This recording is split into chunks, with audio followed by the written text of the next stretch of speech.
Hey, what's up, folks? Welcome back to ON Texas Football. Welcome back to our Sunday night live stream. I'm lifetime Longhorn Rod Babers. Pleased to be joined by the estimable Jerry Hamilton. Actually, I'm not even sure where Jerry is. Jerry's always on the go. We'll get updates from Jerry coming up. Shout out to our sponsors, Prize Picks, Von Lane, Zen AI. We'll tell you more about them coming up a little bit later on. But the show belongs to you. It's a show of the people, for the people, and by the people. So you guys tell us what you want to talk about. Throw it out there. Questions, comments. We'll try to address as many of them as we can. Super chats always jump to the front of the line. You can interrupt the show at any time. Shout out to my man CB, always throwing out the B-days out there. What do you say, Kobe Black's birthday today too? So maybe Hunter Lawrence as well. Hey, maybe we'll get into one of those conversations as well. But let us know what you guys want to talk about. But recruiting obviously will be one of the main headlines on the show tonight. Jerry, you're done. Is the Manning Passing Academy officially done? Is it over? Yeah, CJ and I were there the first 2 days of it. Okay. So we were there Thursday and Friday. And it concluded this morning. After Friday night, it was more just the camp with the kids part of it. The thing we needed to see were a Thursday and then a Friday, the media session, and then the Friday night lights. Okay. Let me ask you this. Just a random question. If you could buy stock in a quarterback, and based on just obviously the most random of things, because these are small sample size. We're talking about thin slicing here. Sample sizes of being able to view these guys and look at them now. Who would you buy stock in based on what you've seen from the Manning Passing Academy with some of the quarterbacks in 2026? And this is no disrespect for the guys I'm not going to name, but it's CJ Carr. He's very alpha male. Just being around him, observing him. Yeah. Very alpha male, very confident, and very talented, obviously. And he's got a little of that, he's got that same toughness that Arch Manning has. Yeah. When Miami, his first career starts on the road at Miami. He's getting the hell beat out of him. Gave Notre Dame a chance to win the game. I mean, played well against A&M in the loss. But, I think he's very talented. My opinion is right now it's Dante Moore and Arch Manning's all the talk. I have a sneaking suspicion Carr is going to be the third guy that enters that chat, seriously. And look, maybe Sayin, but we'll see on that. I'm guessing Sayin may stay another year at Ohio State, but it wouldn't shock me to see CJ Carr during the season start getting mentioned a little bit with Dante Moore and Arch Manning. I think he's that talented. He's got some alpha qualities. I think, if you're around that camp, there's no way you weren't impressed with CJ Carr. Zero change. Okay. Yeah, and now losing, Jeremiah Love, that offense is his offense now. I mean, it's going to be – he'll have full reign of the offense. A little more pressure on him, Rod. It is more pressure. I totally agree with you. Because Notre Dame can't just turn around and hand that rock off the 2 first-round picks and 1 All-Pro. Yeah, exactly. Oh, boy, we're getting going early today. Here we go. All right, let's get – oh. Let me go get my helmet up. It's back here. Man, there you go. Hold up. Let me make sure I got it right. Got to show some love and respect to my man, Brandon Morgan. Appreciate it. Appreciate you, Brandon. Appreciate you, brother, as always. I'm buttoning it up for you. See, I strapped it up. I buttoned it up for you. All right, that's how we're going to do it. Thank you, brother. Good to hear from you. I hope you're having a great weekend, too. Thank you for dropping in. Says, hey, Longhorn Nation, are we ready or what? Let's get it, baby. Hook 'em. Woo! Hit the Rick Flat Wolf, my man, be walking. Woo! Woo! All right. And Jerry, let's wear this Arch stack against Carr. Yeah. So you talk a lot about CJ Carr. Arch or CJ Carr. It's kind of what my man Brandon wants to know here from you. Yeah, look, Arch compares favorably with any of these guys. Talent-wise, there's no doubt. He's got the quickest release of anybody. Anybody knows that. Athletically can hold, frame-wise, he's got a tremendous frame on him. A guy who's sneaky talented is Kamario Taylor. Yeah. I'm not even sneaky. He may have had the most rip and zip on the ball of anybody there. Trinidad Chambliss isn't his deal. Trinidad Chambliss is 5'10 and a half. He's not going to win the eyeball contest. He's not going to win the strongest arm contest. He's accurate. But his deal is on Saturdays in a game when here's the ball and 2 minutes to go. That's when he does his thing, right? We all know that. So these on-air competitions, which I'm not a big guy with, my takeaways aren't Like I couldn't even tell you who completed. They didn't get many reps, first of all, and there were 46 quarterbacks there. So Arch Manning would take a rep, and then 22 other guys would take a rep before he gets another rep. So it wasn't set up necessarily for the quarterbacks. And the Manning Academy does a great job. They had 46 D1 quarterbacks there. It was awesome for all those guys to have that experience. Even the North Dakota State guys, those guys to be in that big old bucket with all the big name quarterbacks was awesome, and to be around the Mannings. I'm not a big on air guy. I couldn't tell you who completed 4 out of 4 or 5 out of 5. I couldn't tell you. I don't really care. I was looking for more. Look, I watch the guys throw it, see how it comes out of their hands, see what the arm action is. But I start at the feet. Anytime somebody's taking a rep in an on-air competition, I'm starting at the feet, and we'll work up from there. And so just so people know where I'm coming from on this. But the thing I really liked about being around is you got to see the guys interact. There's a certain confidence some guys carry themselves with. Oh, yeah. Not all guys carry themselves with that same confidence. And you've seen it with guys, the Vince Youngs of the world at Texas, right? There's a way some of these guys carry themselves differently. I think Arch stacks up against anybody. It's going to be fascinating this season. And it's one of the 3 things I'm most excited about with the Texas schedule, Rod, is you're not going to have to ask many questions. You get Arch versus Sand. I mean, McCown was even there. Texas, good, yeah. 7 quarterbacks. George McIntyre from Tennessee. There were 7 quarterbacks on the Texas schedule. You're going to know a lot as a fan after the season. You get Arch and Sand week 2. You get Arch and Sam Levitt, who wasn't there. You get Arch and Kamario Taylor. You're going to be able to look at these guys on the same field, the majority of these guys this season. Trinidad Chambliss. You're not going to have to sit there and wonder where guys stack up. Texas fans have a great schedule to watch all these guys play in person. I totally agree. That's why the Muschamp defense and how quickly it gels is so important. Because you got, and I was talking to a friend of mine. I got a lot of friends around here who are Texas State folks, so they're excited about Texas versus Texas State. Brad Jackson and Owen McCown are considered. I don't know if fans know this.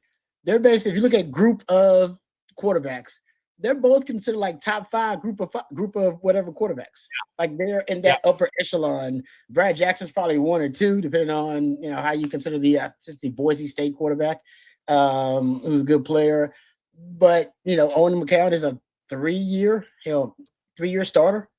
Yeah, I mean the thing with Owen, I would say, Rod, definitely doesn't have the strongest arm out there. No. So when you play against Owen McCown, you have to disrupt his timing. He is a timing accuracy guy. If he's under duress, that really is going to mess with his game.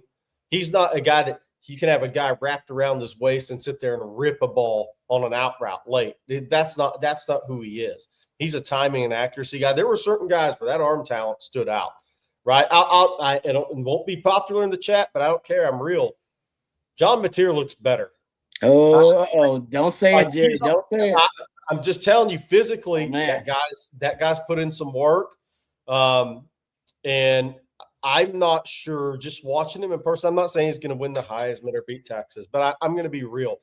I'm not sure we saw the real John Mateer after that thumb injury the rest of the season. That ball had a little more zip in person than it showed last year. Yeah, he'll be in that system with Ben Arbuckle for the 3rd straight year or something like that. Actually, maybe going on more than that, actually. Maybe more like his 4th year. But he's a multi-year starter in that same system with Ben Arbuckle. Yeah. So he's essentially a seasoned veteran. He's almost professorial in his knowledge of that offense. I'll say this: what I like about the schedule quarterback-wise, though, Brandon, just kind of put a bow in the discussion.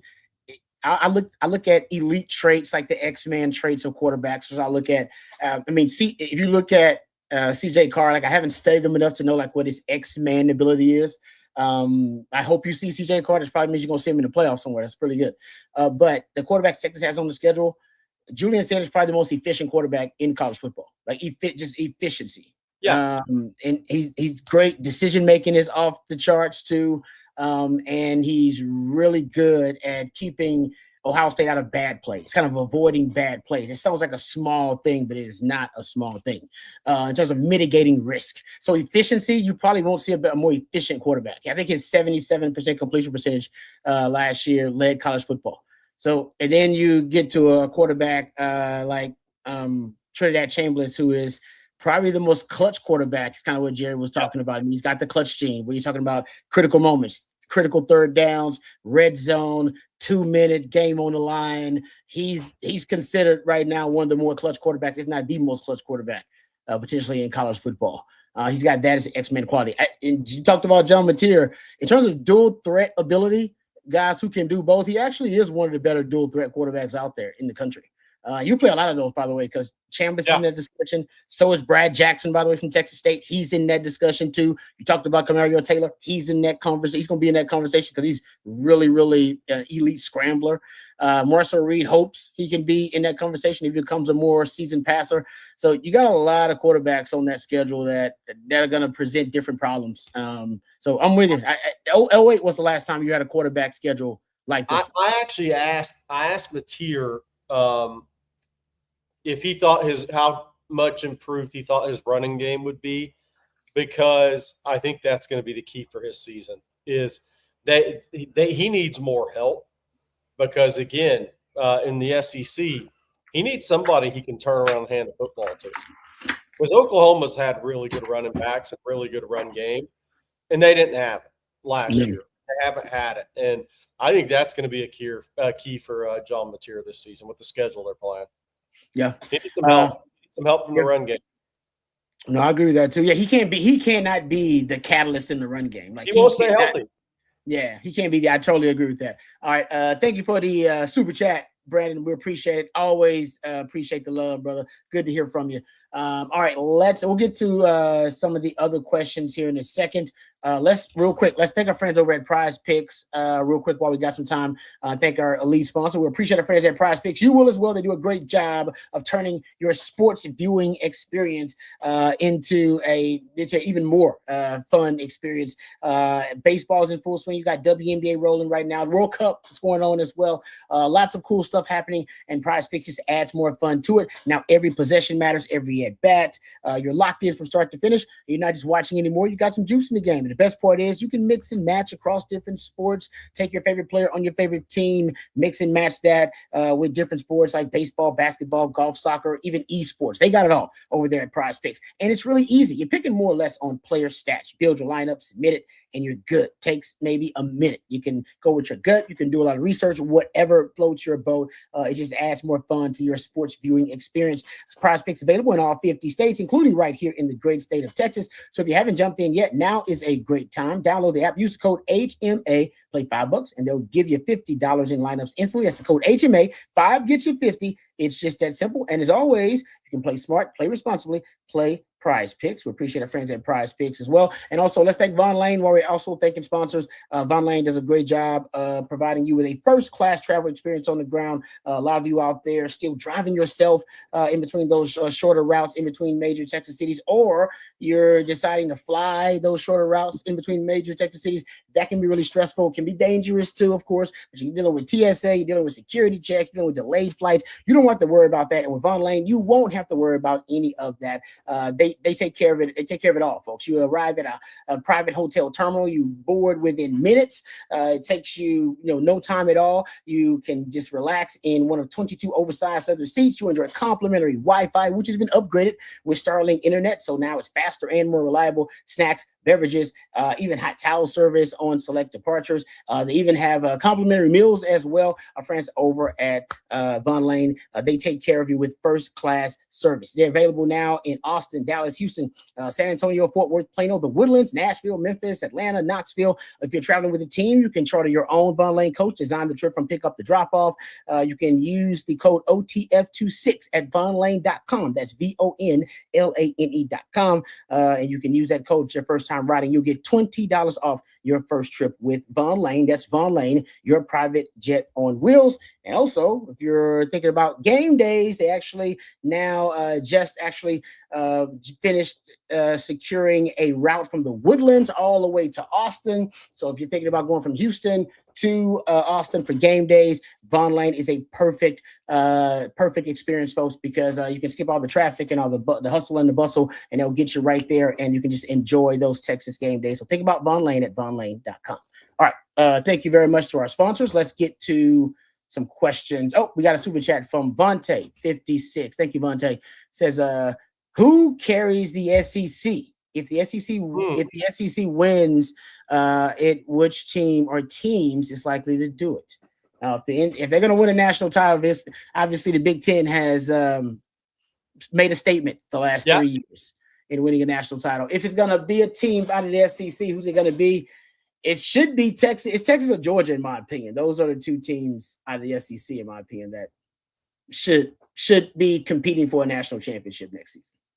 Yeah, it's just I'm in a weird spot on Georgia, Rod. I mean, by the way, Gunnar Stockton's 6 feet tall. For those wondering. Oh yeah, how did he look? Doesn't mean he's not a good player. He is. He's just not a big as tall as people probably think. I think he may be listed at 6'1". I don't buy that. I'm just in a weird spot with Georgia, man. They're not as talented as they used to be. And they're not as talented. Now they have some really good players on defense, obviously. They had a couple of key injuries in the spring as well. How do they replace Zachariah Branch? I think their offensive line is going to be really good.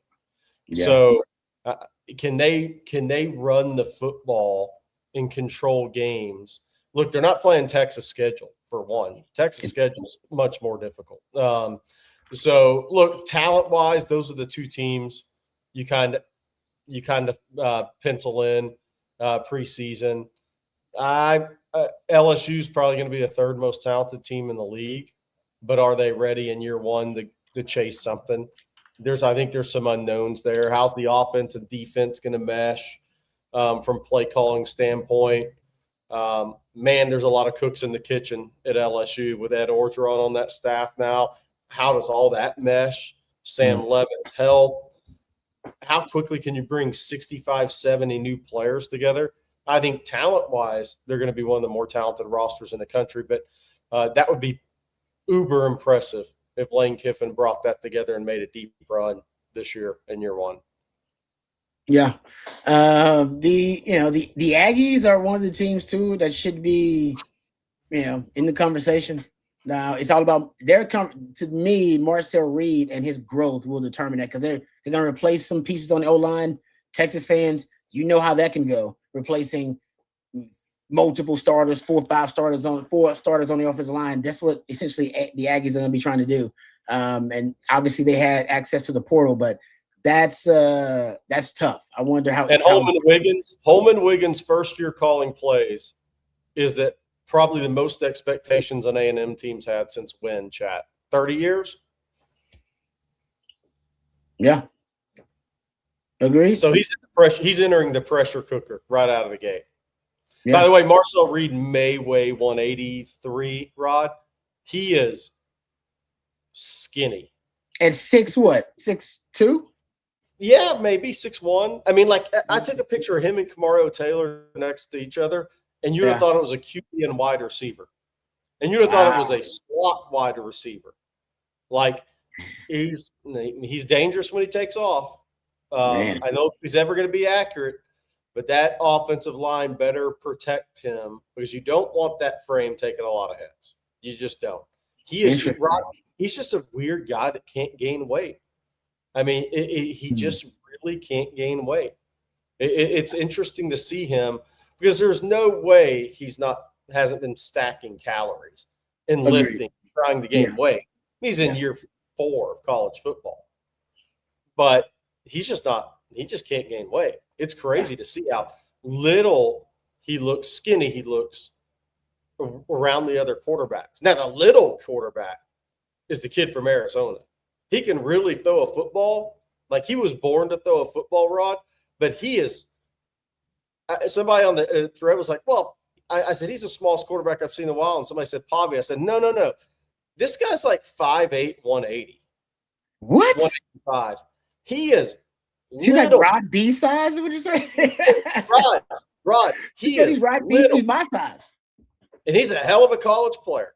But he is tiny. But he can throw the ball now. That ball, where it's supposed to be, that ball is there on time. That guy, he can really throw it, but man, is he small. That's fascinating. I was surprised. What is he listed at? I got to go find out what he's listed at. There's no way they listed him at 5'9". Yeah, I bet they list him at 5'10". 11, 5. Yeah, they list him at 5'10", 186. And I'm just here to tell you, 5'8", 5'8 and a quarter, 180, 185, maybe. Just a ball player. Kyler Murray would tower over him. Dang. 5'10". Wow. That's fascinating. Yeah. He's just a ball player, man. I got respect for that guy after seeing him in person. I'm like, how do you do that?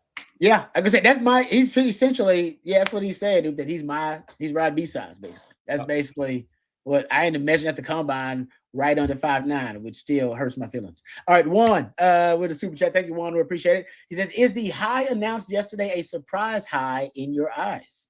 Oh. No. No, it wasn't. Okay. Not a surprise. All right. Can I ask you a question real quick? What are the highs? What's the genesis of the highs? Where did it come from? Well, so I think it was a way to get out. It started when, if you're independent, you're not with a network, right?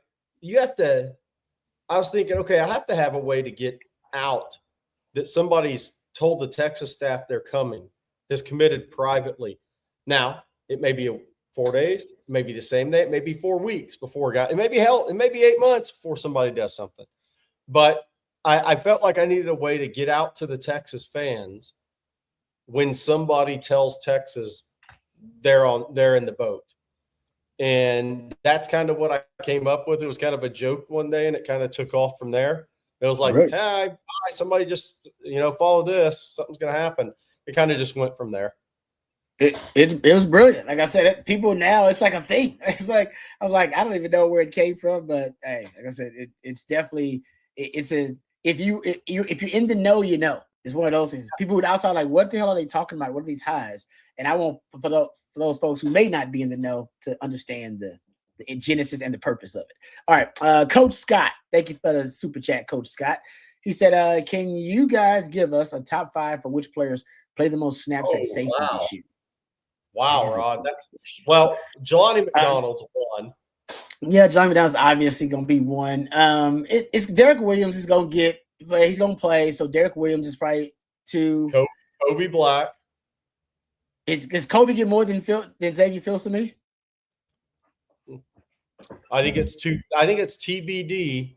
Yeah. And then Jonah Williams. And then if Jonah's healthy, Jonah is in. Yes, no doubt. If Jonah is healthy, yes, no question. Yes. That's it. Hey, Coach Scott, that's a tough question now because Xavier and Jonah weren't around for spring. Kobe repped a little bit at safety, but obviously mostly at corner, repping a hell of a lot more at safety now, as we broke that news a couple of weeks ago. I really think, what, I hate to say this, but I think the ball's in Jonah's court on this one. Wow. Are you going to be healthy? Because he is. Because here's the one thing I do have been told about Jonah is that he is smart in the film room. Yes. He is not confused when Will Muschamp gets on the board and Blake Gideon gets on the board. It's just a matter of, dude, are you going to be healthy? We'd love to see what you look like healthy because you're such a talent.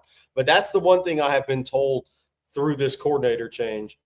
Will Muschamp's not Jonah Williams is not struggling with Will Muschamp's scheme on the board part of it. That's a great starting spot. Now to see if you're healthy and go get it because he's a playmaker. Yeah, football IQ and instincts are my top 2 requirements that safety looking at on film, and I'm glad you have that IQ thing covered. All right, let's get to another super chat. They like the freshman. Somebody asked Rod. Somebody asked about the freshman Trey Davis. Texas really likes Trey Davis. How much? I'm guessing we'll see him on special teams more so this year, unless there's injuries. But Texas, I was told he's got a chance, and when you're told he's got a chance, that means the coaching staff really likes a player. And from what I've been told, it's his. He's just a ball player, right? He's got good ball skills and instincts, and yeah, so that's something that pops at safety. You can't. There's certain things you can't teach, and your safety's got to have really good instincts for football and really high football IQ to be able to diagnose and process, the pre-snap clues that are presented to him. So I won't take to talk too much. That's what I've heard about him. I like that. And oh man, Jonah. If it ever comes together for Jonah, I said Thorpe Award potential. Yes, you did. He could win the Thorpe if he just stays healthy. I think that's his biggest thing. All right, back to the super chats. Rocky P, thank you for the super chat. Says Khalid Lockett is fast. Yes, saw this video, and we did confirm that Khalid Lockett. Because for those who haven't seen it, Texas Football put out a video. Boom, there it is. And thank you, Matthew. End of the work. I imagine it's the end of the workout. And Khalid Lockett looks like he put the burners on everybody else. Now, obviously, this ain't the entire team. I imagine it's just a certain workout group. They work out in different groups and shifts, but that is impressive. I don't know what was his 40 time, Khalid Lockett. Yeah, so when Khalid came out of high school, speed was actually probably his deficiency as a wide receiver, as a highly ranked wide receiver. He didn't really have track times. Most people that kind of were around him kind of thought low 4.6. But here's the interesting thing for Khalid Lockett, because he got injured late in the spring, right? Missed part of the spring. He should be ultra motivated, Rod. I mean, they brought in Cam Coleman. You have Mosley back, and you have Wingo back. So it's like now or never almost for Khalid Lockett to go get something done this year and try to find your way into the circle of trust. Because Jermaine Bishop's going to be in it. That's 4. Yep. Dalen McCutcheon probably be in it. That's 5. That's 5. Where does it go from there? And Khalid Lockett should be highly motivated right now. He should be, because Sterling Burkhalter, they actually do kind of like him, and great call. He's in the circle. Yeah, and from talking to Melvin Siani, he was talking about that offense that they ran at Wake Forest, and he was like, it's so similar that some of the plays are the exact same terminology. Like, that's how similar the offense was that they played in. Like, some of the plays are literally the exact same play. In terms of being able to transition and learn the offense, which is a really important Sark's scheme for wide receivers, because he wants position fluidity, guys who can play multiple spots. Don't forget Burkhalter. He may get a leg on one of those young bucks just because he already kind of knows the system a little bit. But that's wide receiver room is so deep. That is crazy how deep it is. We forget about Khalid Lockett. That's how deep that room is. And that's a hell. Like I said, that is only Ohio State, Miami. It ain't too many schools that can say they probably got a deeper room or as deep as Texas. All right, let's get back to it. Florida's probably in an argument with somebody. Yeah, Florida's pretty good too. I know. Matter of fact, Texas needs to worry about that coming up. All right, Juan with a super chat here. Thank you, Juan. Says, you think when Marcus Facato commits to Ohio State, that's recruit to the whistle? Right, you keep Adam. Also, if Larry Johnson retires after the signing period to get Marcus to stay, OSU would he hire Clark? Would hire Clark? I do think. Look, I do expect Facato to commit to Ohio State tomorrow. Texas has done a great job making it a battle. I think Facato. I've said this before.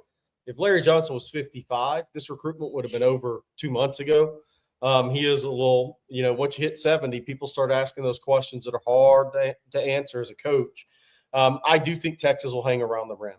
Why would you not? I think the one thing we've learned with Sark is they're going to hang around the rim with their top guys. By the way, he is announcing tomorrow. I do expect that, at least, to be Ohio State over Texas, although Texas gave it a great run. There's a couple of people in that family that actually preferred the idea of Texas and moving to Austin.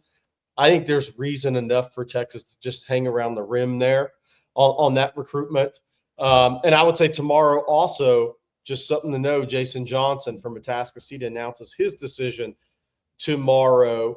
And we believe that is Texas still the favorite over Cal, Vandy, and LSU. So 2 decisions tomorrow amongst the guys that are still under serious consideration by Texas. And I'm not sure, maybe I misinterpreted. Was he trying to say that if Larry Johnson moves on, they would try to hire Alan Clark? Yeah. I'm sure Ohio State would try to hire Alan Clark. I do not think they would get him. I think Alan Clark really likes it at Texas. And I've been told that he would stay at Texas over Ohio State. Wow, nice. Damn, that feels good. All right, you got to remember. Also, got to remember this about Alan Clark. He's from Baton Rouge. I think he likes the idea of recruiting the South, Southern states, kind of being close to his roots as well. Yeah, that's a good point. All right, good stuff, Jerry. Brandon with another one. What's up, B? Appreciate you, B. Morgan says, how often will we see Derek Cooper on the field? Thank you, Brandon. That's a great question. Great question. Rod, I think Derek Cooper plays in the opener. I think he's going to play quite a bit this season. I'm not sitting there saying he's going to take 10 carries away from Smothers and Raleek Brown, but here's the one thing we do know: running backs get nicked up. There is no chance, zero chance, that Smothers and Brown play 12 games all season without getting nicked up, both of them. There's going to come an opportunity, more so for Cooper than even what people are thinking right now, because running backs get hurt. It's just the reality of it. And I think where Cooper's really got a chance on this team is a red zone, short yardage. Who's going to take that role? Yep. Who is going to take that role and run with it? I think Derek Cooper is super talented. And I think he's definitely going to play this season. May play a little more than what we're thinking. A lot of that, Rod, depends on how much pony package you see too. I agree. What start go this year? I think it comes back this year. Last year you didn't see much of the pony package. They had the kind of that Ryan Niblett package, but I think you'll see a true pony with 2 tailbacks on the field. And I agree with you. I hate to say it. I mean, there hadn't been. I'm trying to think. Maybe 1 year Sark has had where he didn't have injuries at running back. I mean, pretty much every year you end up, I'm knocking on wood here, you end up with an injury at running back somehow. So I agree with you about that. It's a good point about young Derek Cooper. And we heard pass protection wasn't a major issue for him. That's usually what keeps young running backs off the field. And from what I can remember, I think he only put the ball on the ground once the entire spring as a young running back, which also usually that's something that keeps young running backs off the field. So those 2 things are not an issue for him. So he's already mature. At least his game is. All right. Thank you, Brandon, for the super chat. We appreciate that. Yeah, 3-headed running back. Last time Texas had a 3-headed monster running back, I think it's when they sprinkled in like Keelan Robinson in there as with Bijan and Rojo, that kind of thing. It'd be nice to have a 3-headed running back. Cool. I always said, look at Georgia. It's crazy. Georgia really hadn't had a 1,000-yard back in a while. They've been doing it with running back by committee and kind of controlling games that way. I think it's almost intentional the way they do it too. During their run, they really haven't had a 1,000-yard back. They've been doing it by keeping backs fresh. I think Texas can do that too, especially for a long playoff run. All right. Rod Davis helmet. Here we go. Go. All right. There we go. Boom. Thank you, Rod Davis helmet. Appreciate it. It says, feels like the sales visit went from Texas doing their due diligence and having Easton too. Texas in a real good spot with sales, and maybe Easton is having second thought from in-state pressure. Am I wrong? Oh, yep. Let's talk about Easton Royal. You can't go a show without talking about Easton Royal these days. Rod Babers helmet. I think you're spot on this, actually. I think sales has legitimate interest in Texas. The Texas staff, to a man, loved Mon Chun Sales on his visit. They thought he reminded them of Kelvin Banks, a young professional, just the way he looked you in the eye, how attentive he was, how he came back with the correct question after in a conversation. Texas was super impressed with Sales. Now, that was Sales' mom's first time on campus. And that's why it was kind of went into, hey, where could this actually go? Because you don't know because the mom hadn't been on campus. Let's be real about this. He loved his unofficial visit to Texas. He's the one that initiated the contact with Texas. But until mama comes on campus, you don't truly know if you have a shot.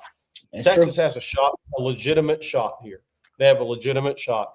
Eastern Royal, look, man, that pressure's real in Louisiana. Kids can act like it's not until they go through it. Then they start to realize what it is. And we talked about that. There's so much pressure on Lane Kiffin to win that recruitment in year one. It's a 5-star wide receiver and the state record holder in the 100 in New Orleans. You're supposed to get those guys at LSU. Does that mean you get them all? No. Nick Saban beat them, LSU. And, of course, he's winning titles right and left. He beat them on Landon Collins. He beat them on I-20 up in that Monroe and Shreveport area, plenty. But in New Orleans, I mean, even LSU kept Leonard Fournette home when he had every reason to go to Alabama at the time. So there's a pressure that comes with that. To me, it's similar. I've said it's similar to Colin Simmons' recruitment. Sark was a little more into it at Texas in this tenure, but there was a lot of pressure on Texas to get Colin Simmons, that DFW area, to keep him home, because DFW had been a struggle for Texas, and they were fighting that struggle when Sark and Jeff Banks and then they hired Chris Gilbert got to Texas. And they were trying to flip that thing around. And you knew if you didn't get Colin, he was going to LSU. If LSU doesn't get Easton, they know he's going to Texas. I think Florida is still hanging around the rim, but I think Texas has a legitimate shot at Sales. And on Eastern Royal, look, I think he committed to Texas for all the right reasons. I think he's still committed to Texas for all the right reasons. I do think the pressure is real. Kids can say whatever they want publicly, but they feel the pressure in that state. I've never been in a state like it. That's why Bobby and I have been talking about it in recruiting, because the reality is, starting the OV process, LSU was third. Because you got to remember, when he committed to Texas, LSU didn't have a head coach and Florida didn't have a head coach. They were hired the following day. He committed on the 29th. Lane Kiffin and Summerall were hired on the 30th at their schools. But entering the OV process, and we said it was Texas, Florida, and then LSU. But that LSU pressure is going to hit you. And that LSU pressure is hitting, and it's not even November yet. Yeah, what is it? Because, I mean, you could say that because they don't have another big-time program in the state. But there's other examples like that, right? And Ohio State's kind of the only big-time program in Ohio, right? That kind of thing. And it's not the same. It's not the same, right? No. Is it the high school coaches? Yeah, well, I just think it's everything in the state of Louisiana. It's just Mississippi has pressure, but there's two schools, right? Yeah. Alabama has had extreme pressure, but there's two schools. There's Alabama and Auburn. Yeah. You're right on Ohio with Ohio State, but I'm not even sure it's the same as Louisiana. I've never seen anything like Louisiana, where, Rod, it's like, remember you were up with your family in Shreveport. They're talking about Eastern Royal. Yeah, they were. My family or March. Yeah, you're right. It's different up there. It's just different up there. It's different than Eastern Royal is being talked about at Manning Passing Academy. Eastern Royal was in Oregon at the opening. He wasn't even in New Orleans. There's a lot that comes with a 5-star elite prospect in South Louisiana. It's just a different pressure, and I've been around, and we'll see what happens with it. Hey, can I hit a couple of quick ones real quick? Go ahead. Real quick, Rob. Recruiting, speed dating. Hey, Jerry, how many highs do we currently have? 4. Tracy Jackson, is that a middle of the room bathtub? Yeah, where I'm staying, it's actually a pretty cool spot down in South Florida. Yeah. It's pretty cool. Pretty cool honeymoon spot. Suite, huh? They gave you the honeymoon suite. I almost did a live stream from the bathtub, but I figured producer Matt may go a little crazy on me on that one. NIL and rev share, because people do see Sean Miller out. It's the basketball evaluation period. Wonder how basketball recruiting's going. Swimmingly, I would say. Basketball recruiting's going well. Antoine asked this one on the same thing, because I'm pretty sure Antoine may have just seen Marcus Spears play at TBC this weekend. Marcus Spears Jr. is the #1 prospect in the country in 2028. He is the 2027, I should say. He is the son of Marcus Spears, LSU great on ESPN, NFL. His mom was a star basketball player at LSU, was a first-round pick. His sister plays volleyball at Texas. Who do I compare Marcus Spears to? Dylan Mitchell and Greg, he's on a totally different level than these guys. I mean, Greg Brandt isn't even in the same stratosphere with Marcus Spears Jr. Spears is just starting to get strong too. And like he is, I think Dad's transitioned him to the weight room. He is getting strong. You can tell. I watched him online this weekend at TBC. Marcus Spears Jr. is a stud. He is a big-time guy. He's grown. First time I saw Marcus probably a year and a half ago, he's 6'7.5". He's 6'9.5" now. Shooting it well, skills really developing. He's worked with Chris Johnson, Isaiah Johnson's dad out in L.A. Jermaine O'Deal does a great job with him. I think he's a stud player. I think he's on a different stratosphere than all these guys. If you wanted to compare him to somebody, and maybe because they're lefties, people in Texas, but Chris Bosh. But he may be more of a hybrid forward long-term than Bosh. Okay. Bosh is a decent one. That's good. We'll go viral getting that stuff. Yeah, I thought Jared's gonna say no. It just looks that way. Jared's like, hold on.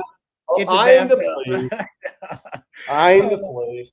That's like a honeymoon suite thing. What is it? Yeah. It is. What?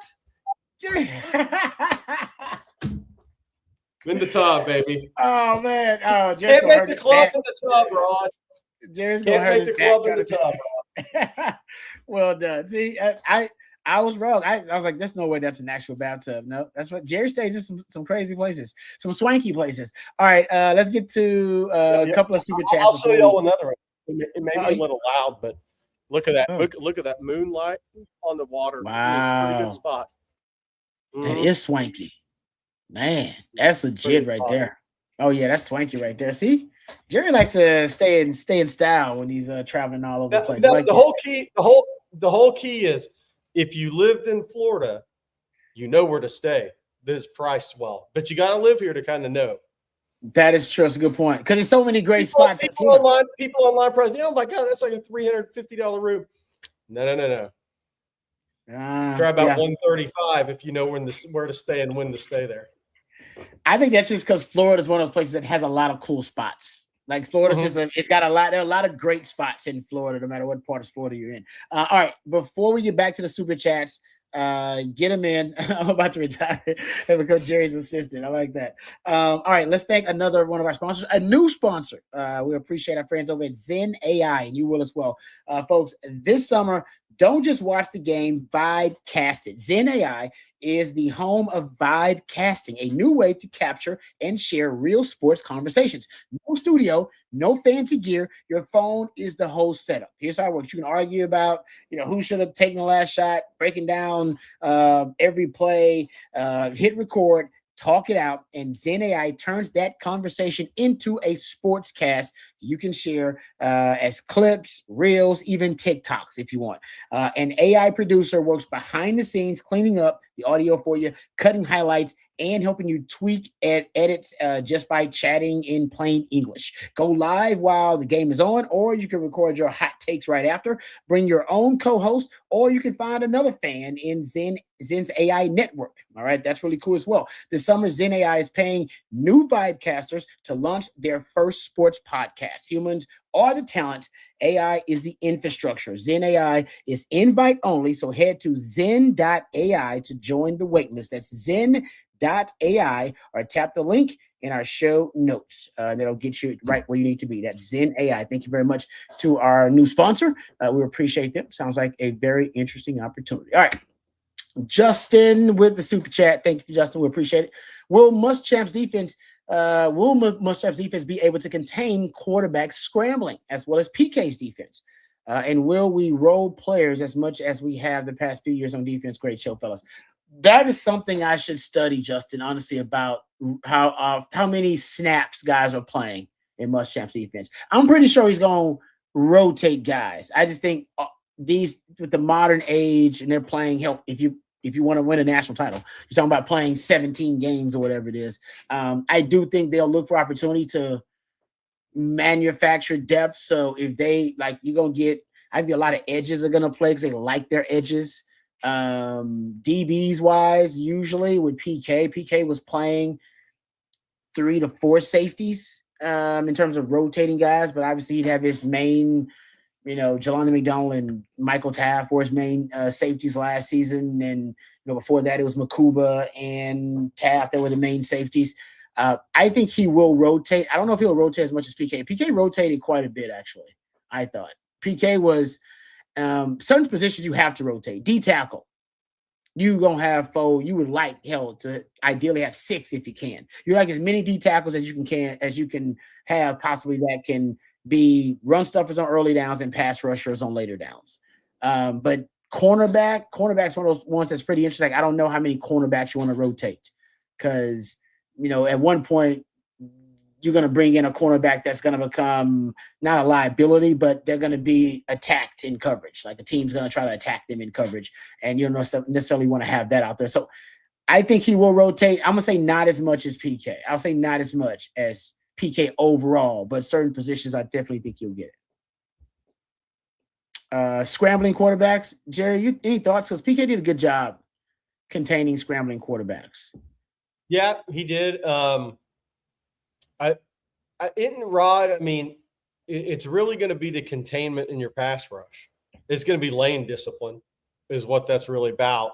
I do think Texas has a lot of speed at linebacker. So to close gaps, to close on quarterbacks if you lose contain. I think Rasheem Biles can close. I think Ty Anthony Smith can close. But I do think lane discipline is going to be huge. But look, some people I know people say, well, Georgia struggled with scrambling quarterback. They won 2 national championships. Like, what am I missing here? They go to a college football play. Like, okay, Nick Saban.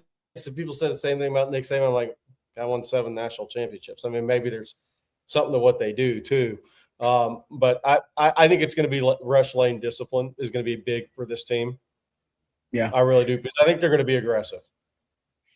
Yeah, I agree with that. I think everybody struggles with scrambling quarterbacks. That's why I said it's the best cheat code in football if you got a quarterback that can scramble when the play breaks down. So Will Muschamp's defense, I don't know if it'll be we'll see if it's as good as PK. PK's defense was really, really good at it, containing those. I can't think of a dual threat quarterback that went off on that's Dylan Gabriel probably had the best performance of a quarterback kind of going off, being able to run the football against PK defense. He had a career day. And most of it was like quarterback draws and some scrambles, that kind of thing. All right. Thank you, Justin, for the super chat and the question. We appreciate it.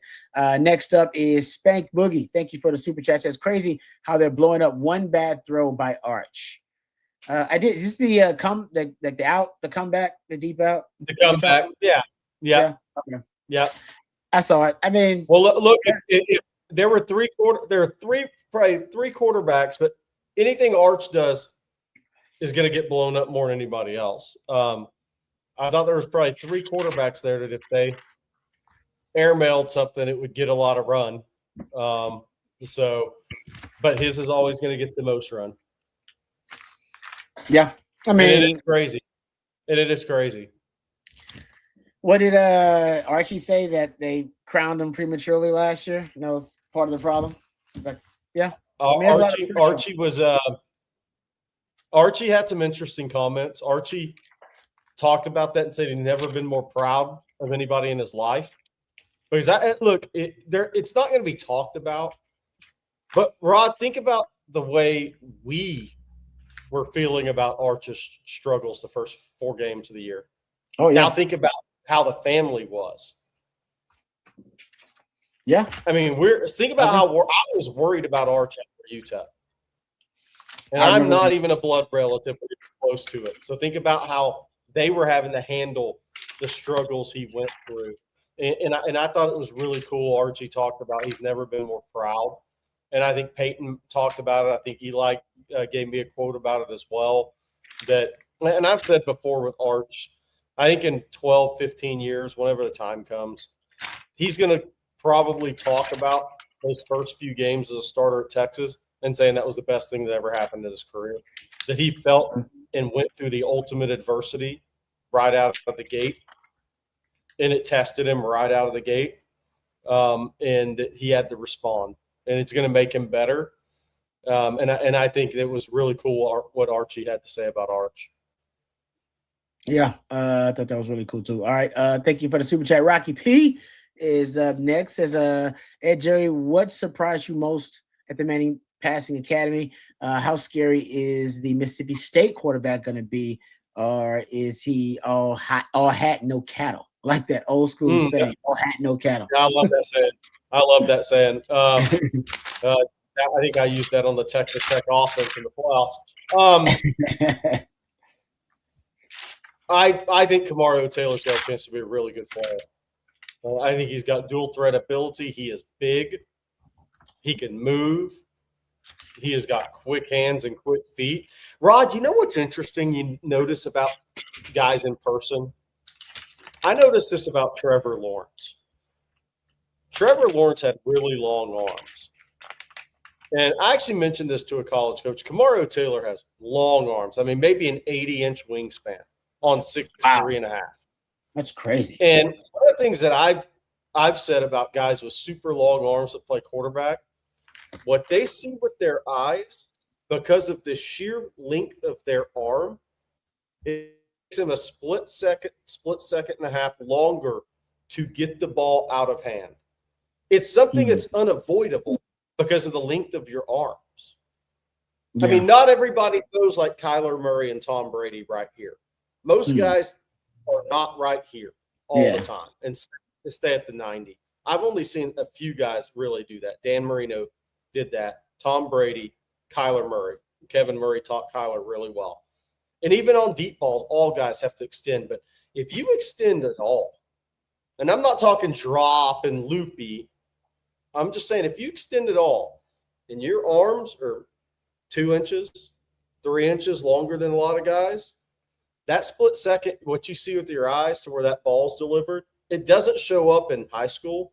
It doesn't show up in college, but it damn sure can in the NFL, in my opinion. Yeah. Yeah. When the DBs are that good at reading the quarterback. Rod, it's like big hands and short arms for a running back is ideal. Well, Adrian Peterson had the strongest grip of any player I've ever shaken their hand. He also fumbled the ball a lot. Why? His arms were so long he couldn't pocket a football correctly. Yeah. I mean, Rod, y'all know, everything's broken down. If you start to really look at some of that stuff, like running backs with short arms that pocket a football perfectly, and if they have a little bit bigger hands, it's perfect for a running back. Like compact, a more of a compact arm is good.